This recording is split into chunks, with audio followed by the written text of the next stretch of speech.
penúltima palestra, porque a última vai ser o sorteio daquele vinhozinho ali. E eu já chamo um grande amigo, um irmão que eu tenho, Dr. Mauro Henrique, para proferir a sua palestra e dar realmente aquilo que a gente precisa ter, que é a análise crítica de como não fazer errado no início de uma carreira. Dr. Mauro, é uma honra mais uma vez, já é... Honra é minha, né, sempre minha. Já é assim... Já desde o primeiro Tecnovasco a gente já está junto e já também é convidado para o próximo, e principalmente pela confraria vascular e do Tecnoconfra. Obrigado, meu querido. Querido, vai lá, brilha aí. Bom, boa tarde, gente. Para quem não me conhece, meu nome é Mauro, eu sou do Rio de Janeiro, sou cirurgião vascular, mas hoje eu praticamente não vejo paciente. Tenho as minhas empresas, a gente trabalha mais com gestão de recursos, implantação de projetos, gestão financeira na área médica e em algumas outras também. Então, quando o Eliud me chamou para fazer essa palestra, é o tipo de palestra que eu mais gosto. Que você pega um tema que não tem absolutamente nada a ver com medicina, a princípio, e no final você vê que você aprende muito mais do que você imaginava. Eu, uma época, fui fazer um curso na França e fiquei morando em Paris um tempo, e lá já era muito caro, eu era bem ferrado de grana, fiquei trabalhando de barman.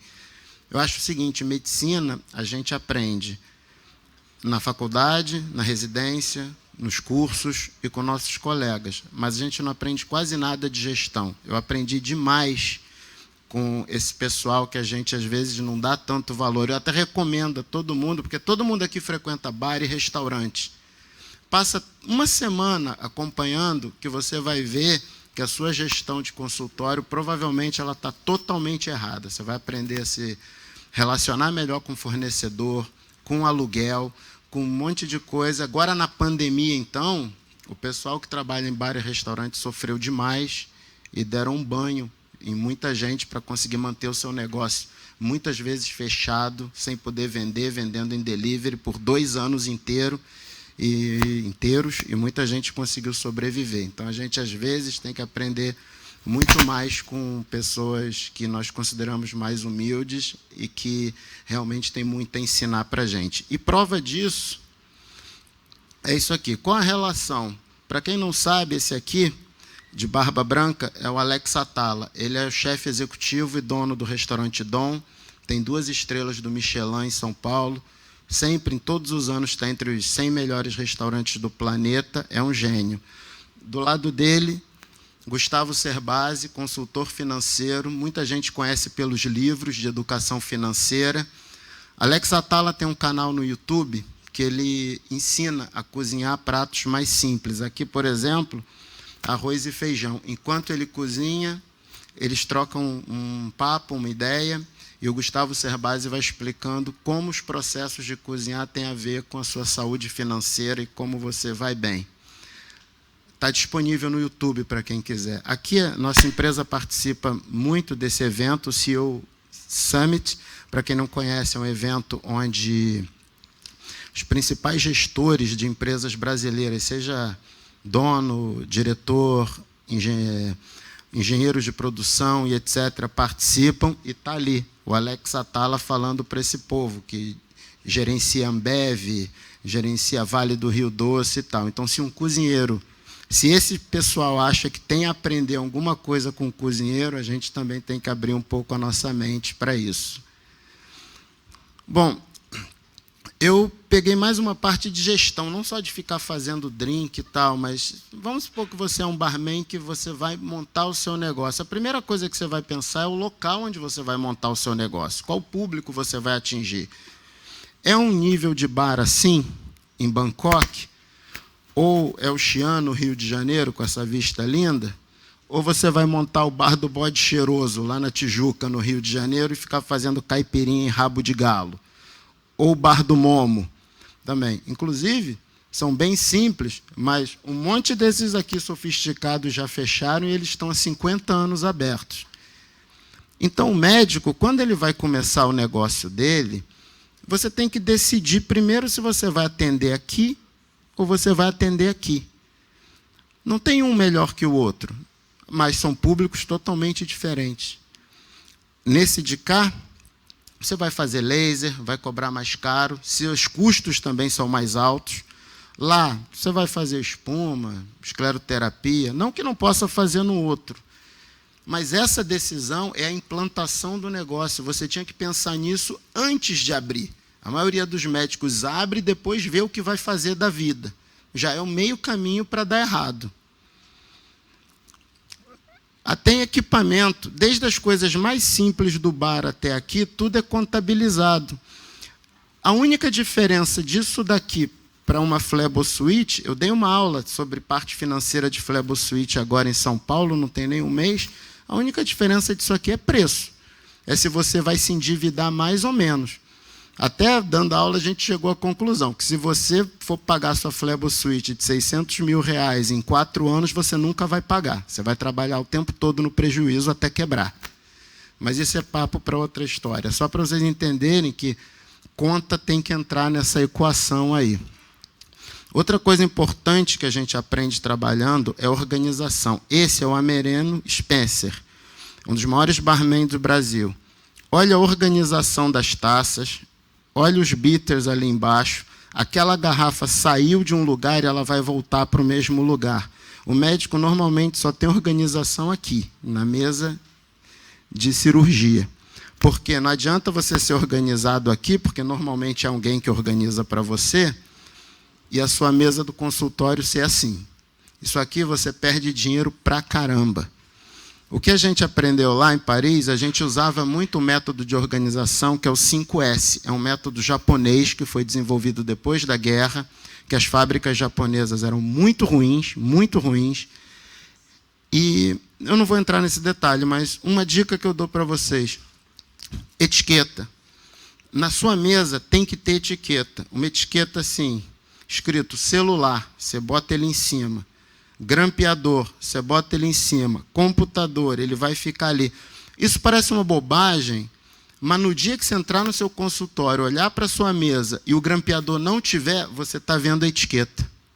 E você vai saber que ele não está e você vai correr atrás antes de começar o atendimento. Se você começar a atender sem isso, eu garanto a vocês que você só vai lembrar dele na hora que você precisar, ele não está, você vai abrir 300 gavetas e não vai achar, vai ligar para a secretária que vai procurar, o tempo que você perdeu, o paciente ficando também chateado, você olhando com cara de bunda para o paciente sem saber o que dizer. Então, tenta organizar, tira um fim de semana e monta isso. Parece bobagem, mas faz uma diferença brutal no tempo que você perde no fim do dia. Às vezes você sai do consultório 1 hora mais cedo, para fazer um exercício, ficar com a sua família, tomar um drink, fazer o que você gosta. Isso faz toda a diferença, até na qualidade de vida. E outra coisa que médico não sabe, o pessoal do bar tem como ensinar a gente, é como calcular preço. Aqui eu botei um drink símbolo, o Negroni. Ele é o segundo drink mais pedido do mundo. Teoricamente foi inventado na década de 20 pelo Conde del Negroni. O Conde tomava muito, estava na moda na Itália, esse drink foi inventado em Florença, o americano, drink americano. Só que ele levava clube soda. E aí o Conde del Negroni, uma vez queria algo mais forte, o barman substituiu por gin, tirou o limão, botou laranja e começou a servir para ele. As pessoas olhavam ao redor e diziam assim: eu quero o drink do Conde Negroni, eu quero o drink do Conde Negroni. E ficou esse clássico, tanto que hoje a gente tem até o Negroni Week, onde no mundo inteiro, em uma semana, os bares que servem Negroni doam parte da arrecadação para a caridade. Isso que eu falei tem 2 conceitos, parece uma história de bar, mas tem 2 conceitos aí. Primeiro, o marketing. Olha o que se tornou isso. Depois, o barman falando isso, contando essa história para quem está perto dele, dá vontade da pessoa pedir, dá vontade de consumir. O médico faz procedimentos muito importantes, mas às vezes não sabe vender aquilo para a pessoa ter vontade de fazer. Quantas pessoas saem do teu consultório, você diz, eu não vou fazer laser com ele, não vi vantagem. O erro pode ser seu. Você tem que pensar nisso também.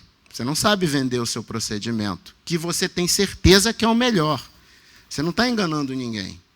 Você estudou para aquilo, você sabe. Você consegue convencer a outra pessoa a fazer? Isso é muito importante. Às vezes faz uma diferença grande entre o sucesso e o fracasso. Então, vamos lá. Vou usar o Negroni. O Negroni usa vermute, gin, Campari, um bitter de laranja para quem quiser, gelo e laranja. Tudo bem.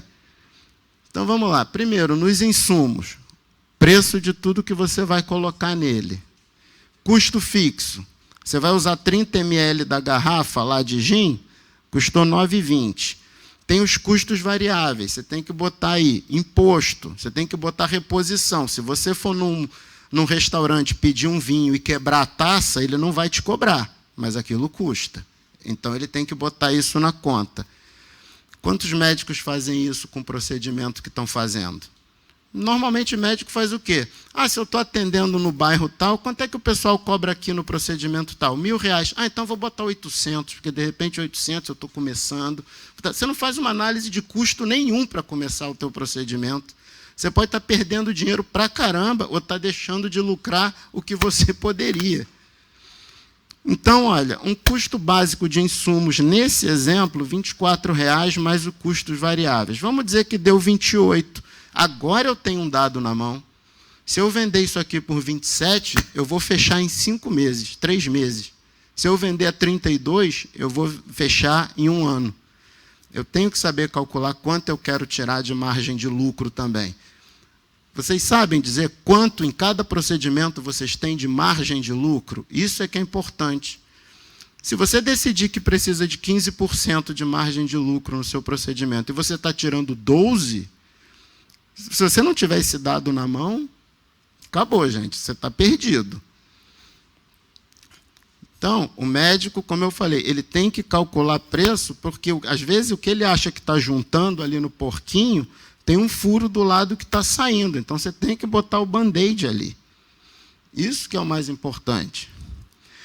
E outra coisa, você tem que se tornar uma marca cobiçada. Eu botei aqui algumas marcas, 51, Jack Daniels, Aperol, Campari.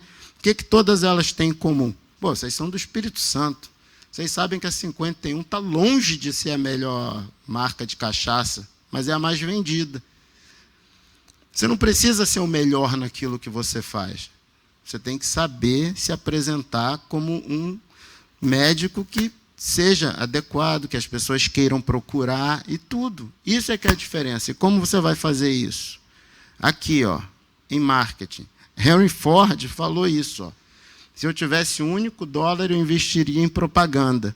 E aquelas pessoas que param de gastar dinheiro com marketing, achando que estão parando de perder, na verdade, elas estão tentando parar o tempo, parando o ponteiro do relógio. Vocês são bons. Se o marketing consegue pegar um produto horroroso, igual o cigarro, e transformar num ícone de desejo, imagina o que ele pode fazer por vocês. Só que tem que saber usar. Não vai fazer sozinho. Contrata gente boa, gente que saiba, gente séria. Você domina, mas ele executa. Vocês vão se dar bem. Bom, gente, o tempo é curto. Foi mais ou menos isso que eu tinha que falar. Agradeço de novo a atenção de todos e qualquer dúvida, qualquer troca de ideia, a gente está à disposição. Obrigado. Parabéns mais uma vez. Acho que agora vocês entenderam por que eu convidei vocês três, né? Que é uma safra nova, muito dedicada, são profissionais muito bem formados e que estão iniciando a carreira, né? Eu não estou tão longevo quanto Antônio Augusto Sandri, nem quanto Zé Marcelo, nem quanto Elias, mas eu não, estou com 49, rapaz, você é louco? Não, estou diminuindo a idade. E isso é muito importante. Tá? Aí vem a pergunta, vocês fazem exatamente o dever de casa, agem por empolgação, como eu agi, como eu já me endividei, como eu fui atrás depois, que tudo isso que ele falou, nada mais é do que uma lição maravilhosa que a gente não tem e não teve na faculdade. Eu acho esse tema, eu acho ele extremamente importante e é bastante curioso como a gente pega nos últimos anos, ele tem cada vez mais sido falado. E eu acho extremamente importante. A gente vive um grande conflito desde a época da faculdade, que é justamente como ponderar, né, o que há, obviamente, ali, do que sempre se diz de sacerdócio ali da medicina, com o pagar as contas, ou com entender o que aquilo precisa ser rentável, né, que a Excelsior, aqui no caso a EDP Excelsior, ela te cobra a conta de luz não só pelas tuas bondades, e que as coisas precisam se encaixar. Eu, particularmente, assim, tenho uma visão nesse sentido de tentar organizar as coisas um pouco mais estruturadas, não por mérito meu, mas porque peguei em casa um pai que a vida inteira trabalhou em sistema financeiro, então sempre me fazia esses questionamentos, assim. Não, tudo bem, bacana, você quer fazer, legal, mas isso se paga? Seja em nível de investimento, de médio e longo prazo, assim, o que você espera ter de retorno com isso? Porque, às vezes, se for só na empolgação, talvez seja muito bacana, seja interessante, mas assim, isso está dentro da tua cota do que você planejou perder pela aventura, ou isso está bem estruturado? Então, acho que é cada vez mais importante que a gente discuta isso, e eu acho que é uma coisa que a gente ainda sente bastante falta nas escolas médicas, né? Acho que isso não divide nem impede que a gente continue com aquele pensamento, de fato, do que a gente pode oferecer, independente da questão de custo. Eu acho que não é só isso também, eu acho que tem outras coisas e cada um tem a liberdade para entender quanto que é aplicada da sua vida e do seu tempo em investimentos pessoais, enfim, né, em questões, seja de caridade ou não. Mas eu acho que a gente precisa aprender a trabalhar isso melhor, né? Eu tenho professores da época de faculdade que dizem que perderam muito dinheiro por não saber, às vezes, cobrar. Assim, muita gente tem dificuldade de tratar preço com o paciente, né? Na hora do preço, não, conversa agora com a fulana ali, que a fulana vai tratar de preço com você. E a gente tem escutado cada vez mais, principalmente quem lida muito com o tema, dizer até o contrário. Olha, a melhor pessoa para dar o preço para o paciente talvez seja você, que sabe um dia você vai ter alguém melhor que você para poder passar esse preço. Eu acho que lidar com isso ainda é uma coisa extremamente difícil para a gente. Eu, pelo menos, tenho essa dificuldade, mas esse cálculo pré e tudo mais é uma coisa que eu tenho tentado fazer, mas ainda sinto bastante déficit nesse ponto, porque a gente, de fato, não tem preparo, né? A gente não é preparado para isso. Então, ouvir coisas como o Dr. Mauro colocou é extremamente importante para que a gente possa acordar para essas coisas e entender que isso precisa de entrar, né, na nossa conta, de que isso precisa ser levado, de fato, de uma maneira mais profissional, para que você não fique aí. Não, eu acho que eu estou super bem, assim, eu acho que minha vida está super equilibrada, acho que meu trabalho é rentável, e quando você senta e vai fazer a conta, você fala, espera aí, esse dia da semana eu estou pagando para trabalhar, será que eu não podia estar em casa com meus filhos, fazendo minhas coisas? Enfim, talvez estaria sendo mais interessante. Então, tá de parabéns, eu acho que isso tem cada vez mais, né, sido trazido para os congressos médicos, é bastante importante. Desde que organizado, você escolher uma vida dividindo consultório e plantões, e gostar de dar plantão, é algo tenebroso? É algo que possa ser organizado e trabalhado e que dê uma consequência positiva na carreira médica? E aí depois eu pergunto a Paola o que ela acha dessa pergunta. Eu não tenho dúvida, eu só acho que você tem que começar a dividir a sua vida. Se você dá plantão para sustentar a sua flebosuíte, está de cara que você está errado. Então, você tem que dividir sua vida financeira. Uma coisa é a sua empresa. Se você compra uma franquia do McDonald's, você não vai trabalhar no dogão da esquina para poder pagar a franquia. Você não vai vender podrão, como a gente fala no Rio, hambúrguer de chapa na esquina para pagar um McDonald's. Mesma coisa. Senão você está só tirando o dinheiro de um lado, botando para o outro, e você não cresce. Patrimônio não se gira, patrimônio se acumula. Senão você não vai sair do lugar. Então, você tem que ter isso muito certo. Tratar o seu consultório como uma empresa. E se você gosta de dar plantão, não tem problema nenhum com isso. Só não pode tirar dinheiro do um para sustentar o outro. Senão você não vai andar. E é por isso que eu chamei a Paola. Sabe a principal característica dela? Ela não dava plantão na nossa equipe. O que ela trouxe de felicidade, de alegria, né, em contrapartida a algum processo de depressão, ou de tristeza, ou de melancolia, né, por vezes na equipe, numa equipe isso acontece, e aí você pega e entra alguém com um astral completamente diferente e que te dá cada vez mais estímulo para trabalhar. E aí eu gostaria de saber, se é berço de família, Paulo, como é que é? Mas assim, sobre organização, foi o que o Murilo falou, na faculdade ninguém ensina a gente, né? E quando sai eu tenho dificuldade de cobrar, e assim, geralmente eu dou mais plantão do que faço consultório, realmente. E às vezes tem que tirar do plantão para complementar o consultório, eu não sei. E sobre a minha equipe lá de São Lucas, de sexta-dia, é a melhor que tem.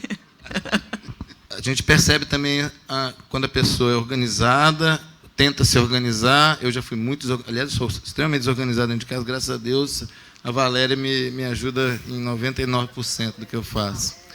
Mas, como eu coordeno tanto o ambulatório, quanto a enfermaria, quanto o centro cirúrgico, eu fico observando as pessoas ali e, volta e meia, elas passam na enfermaria, eu vou lá de tarde, o Eduardo não está aqui, estou lá na quinta-feira no ambulatório, eu vou lá, corro na enfermaria e olho tudo de novo. Olho todo mundo. E eu achei na Carla uma pessoa extremamente organizada. Eu consigo entender tudo que ela quer falar, que ela está expressando aqui daquele paciente naquele momento. Isso facilita a vida de quem está pegando esse paciente para fazer algum procedimento cirúrgico. E aí vem a pergunta, Carla. É algo que você aprendeu na faculdade? É algo que você veio se planejando ao longo da vida? Foi depois de casado que você aprendeu a organizar com cada filho? E o que isso influencia na vida profissional dentro de um ambiente hospitalar, Mauro? Não, eu sempre fui, assim, é natural, é de mim mesmo. Mas, obviamente, quando a gente é mãe, a gente tenta, né, equilibrar os pratinhos, né? Então, a gente fica mais organizado, mas é natural, é da minha natureza mesmo. Eu acho que essa questão de ser desorganizado, ela consegue resolver de uma forma muito simples. Você vê um piloto, quando ele pega e checa todos os sistemas da aeronave e faz todos os processos, ele faz isso há 30 anos. Só que ele tem um livro do lado. É o checklist dele. Enfermagem tem isso. Engenheiro de produção tem isso, dependendo do que for fazer. Se você for engenheiro elétrico ou se você for um técnico em eletrônica, que você começa a trabalhar, você faz isso. Botou o capacete, botou a luva, fez isso, fez aquilo.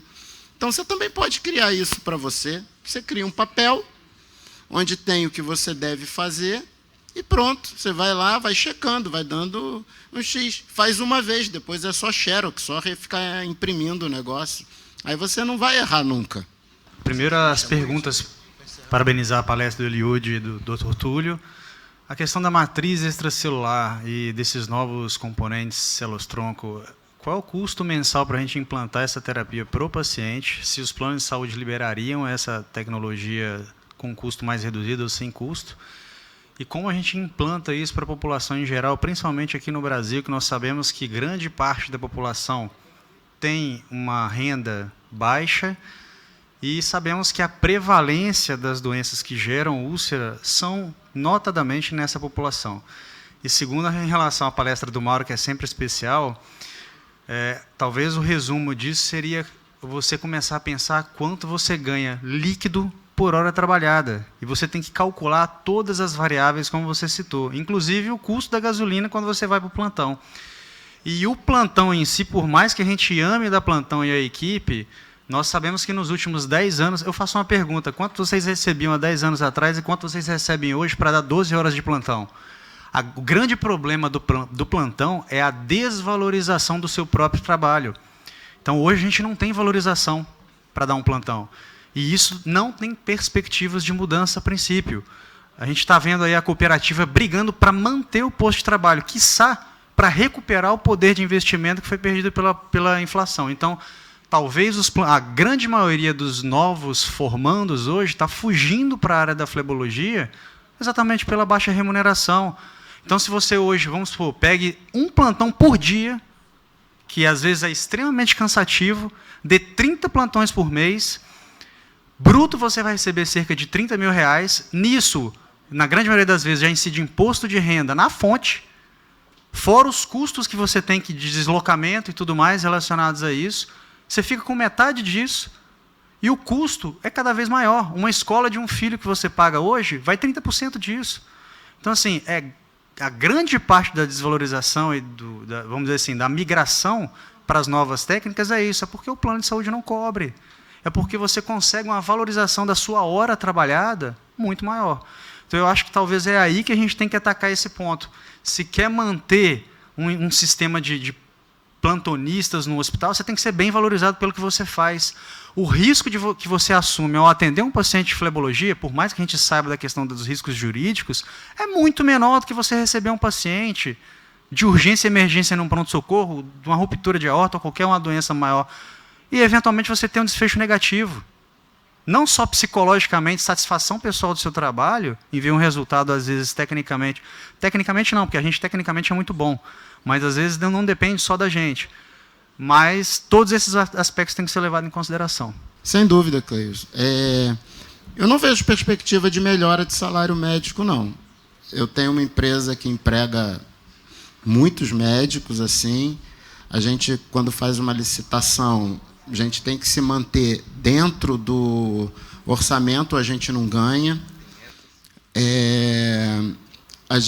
O que consegue hoje, da parte do gestor, é propor outras formas de remuneração para o médico. Então, por exemplo, quem vem trabalhar para a gente, juridicamente, pode trabalhar como pessoa física, pode trabalhar como pessoa jurídica ou pode entrar de sócio da empresa. Entrando de sócio para a empresa, tudo que a gente paga para ele fica para ele, que quem paga o imposto sou eu.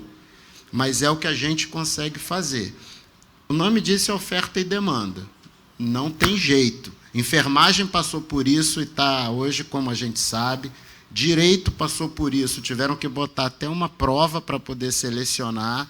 E eu não vejo uma perspectiva de melhora. O que eu acho é que no mundo que a gente vive, quem vende o seu trabalho só vai ganhar muito bem se o que ele faz for muito raro. Até no meio de TI, tecnologia, há 20 anos atrás, o moleque que tinha 17, 18 anos estava ganhando $200 mil por mês para trabalhar no Google no primeiro ano. Hoje já não é assim. Por quê? Porque tem um monte fazendo. Então, eu acho que se especializar o mais que você puder, e como eu falei, marketing, investir numa marca, trabalhar para você e tudo, ainda é a melhor solução para o médico ganhar bem. Ou ter uma empresa, né? Cleilson, antes de passar aqui para o Túlio, você colocou essas questões de alto custo de material. Considerando que você trabalha dentro de um serviço de uma universidade, lá no Hospital das Clínicas, qual seria a sua solução vivendo esse problema? Na verdade, seria ótimo se dependesse de mim, né? Mas depende do investimento do gestor. Esse é o grande problema. É exatamente o que eu iria responder para você. Então, a questão é a seguinte. Hoje, a gente tem algumas tecnologias que são inviáveis para a gente utilizar no meio público pelo alto custo. E o volume de pessoas que você vai tratar é muito grande. Então, na cabeça do gestor, vale mais a pena ele investir em outras coisas que ele consegue tratar mais pacientes, vamos assim dizer, né? Resolver mais a parte pública do que, eventualmente, esse tipo de paciente que é crônico e gera muito trabalho. E, às vezes, não tem um especialista com nível de capacidade técnica para executar com qualidade, talvez em menor tempo e com menor custo, você conseguir reverter isso. Entendi. Mas, na minha opinião, hoje a gente, vamos dizer, nos últimos 40, 50 anos, ou desde que começou a cirurgia vascular, a gente foi evoluindo e é muito possível, mesmo sem essas tecnologias, a gente tratar bem a grande maioria das feridas. Porque o grande ponto das feridas hoje é você diagnosticar a causa daquela ferida corretamente. O que não é feito na grande maioria dos locais. Assim, pelo menos eu imagino que não é feito na grande maioria dos locais, porque não tem um especialista. Na grande maioria das vezes, quem lida com isso é um clínico geral. E a acessibilidade desse paciente, pelo menos aqui no SUS, a esses níveis de complexidade terciários, por exemplo, como o Hospital das Clínicas, é muito raro e muito difícil. Ele tem que passar por uma via crucis para chegar lá. Entendeu? E hoje, por exemplo, quantos médicos a gente poderia dizer que no Hospital das Clínicas a gente tem de especialistas para tratar doenças desse tipo? 1, 2. Qual é a capacidade de trabalho desse médico para solucionar tantos? Não tem como. Então, falta investimento do poder público. Você tem que contratar mais médicos, você tem que oferecer a qualidade do serviço com infraestrutura e material para que ele possa trabalhar, e um material de qualidade que ele consiga solucionar o problema. Eu vou complementar isso que você está colocando, né, no gestor. Eu uso para fazer trabalhos e eu usei agora para montar uma consultoria em que eu e o meu amigo Mauro estamos finalizando para fazer capacitação em diversos municípios no Brasil inteiro. Ou seja, eu estou transformando aquilo que eu gosto, do que eu trabalhei durante 10 a 12 anos para consolidar dentro do Estado e no país, e estou transformando e saindo de lá para montar e finalizar, está finalizando, né, Mauro? Para finalizar uma empresa de consultoria, a gente vai dar consultoria no Brasil inteiro. Então, se você tem algo que você possa utilizar de célula e criar um tecido, é o melhor dos mundos, que é o que nós estamos fazendo. Quanto à eficácia, aparentemente, há eficácia das terapias celulares. Quanto à questão de efetividade, já é diferente, porque é tudo experimental ainda.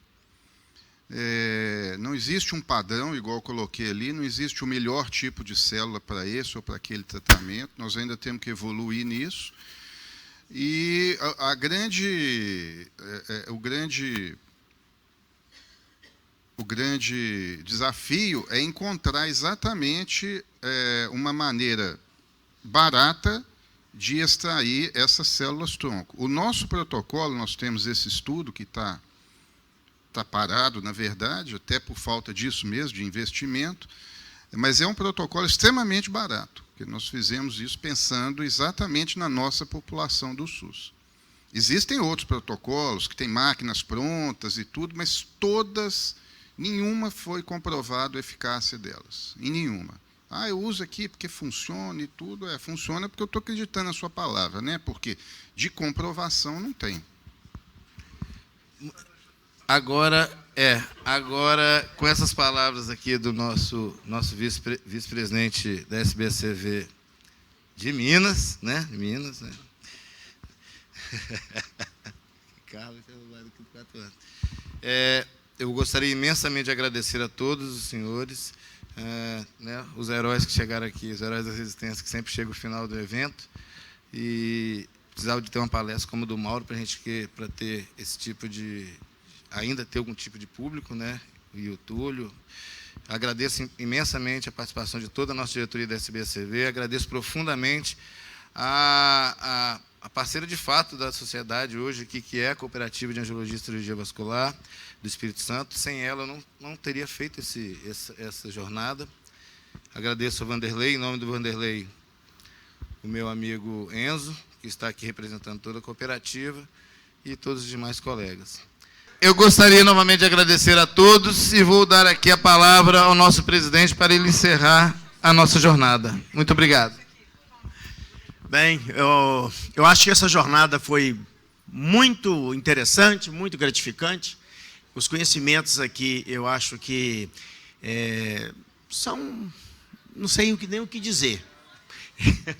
Porque você vê coisas novas, poder lutar por coisas novas, ver tecnologia, isso deixa a gente com mais vontade de voltar, de estudar, de pesquisar, né? E de acrescentar cada vez mais. Eu acho que as noções que nós tivemos hoje aqui, tanto científica quanto de uma gestão de consultório, eu acho que eu fiquei mais enriquecido. E eu espero que a gente tenha outros encontros como este. Encontros descontraídos, sem pressão, encontros onde você consegue conversar com todo mundo, absorver o que tem de melhor na medicina. E eu agradeço a presença de todos, eu agradeço o Eliud por ter me convidado para ser o presidente dessa jornada, e eu acredito que foi positivo para todos nós aqui. Um abraço, não tem mais o que dizer.